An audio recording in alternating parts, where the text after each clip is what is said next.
Margot is developing slower than Theo. Ah, I'm just kidding, guys. It's all good.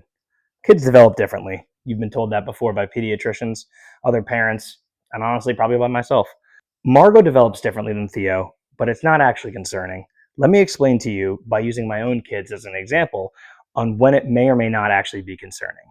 So, Margot developed and is developing a little different than Theo. She is much more of a burst developer. She'll learn a new skill very easily and very quickly, honestly, in about a week, but will have periods of stagnation for a little while. Theo was more linear, so he was constantly progressing, but it took him longer to attain skills. Every child is different. That's great.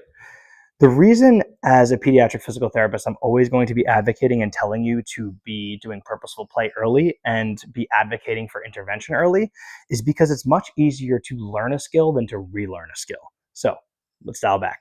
Margot could have very easily been a happy sitter, but wasn't because we intervened.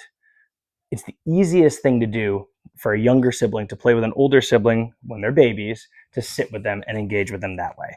But we don't always want them to do that because then they can be a happy sitter. So Amy and I got on the floor, facilitated movement a little bit more purposeful and for a longer period of time than we have done throughout the development of Theo and Margot, because we didn't want her to develop and be a happy sitter. We want to encourage crawling because crawling is super important, guys. Come on now. And honestly, within like 2 weeks, she was picking up on skills, and now she actually has skipped crawling completely and gone to creeping, which can sometimes happen in kids that are later crawlers. By the way, Margot's not late, but later. She's 8 months. She's going to be 9. So if she didn't crawl, now she's creeping, so she's actually caught up. But if she didn't crawl in that period of time, she would be considered later than maybe a 6-month-old kid. Okay, so why am I telling you this? I just think it's super helpful to get anecdotal information because most of the time I'm providing insight from my son and then other children I've worked with, but now I actually have a son and a daughter to compare against. So I thought it'd be helpful.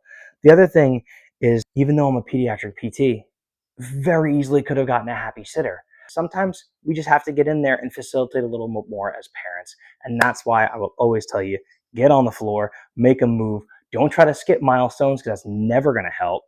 Go segmentally and methodically through the milestones that are appropriate for their age, and they will absolutely develop at a perfectly good and suitable rate for your child, like for them, but also on time. We're not here to go too fast and we're not here to go too slow.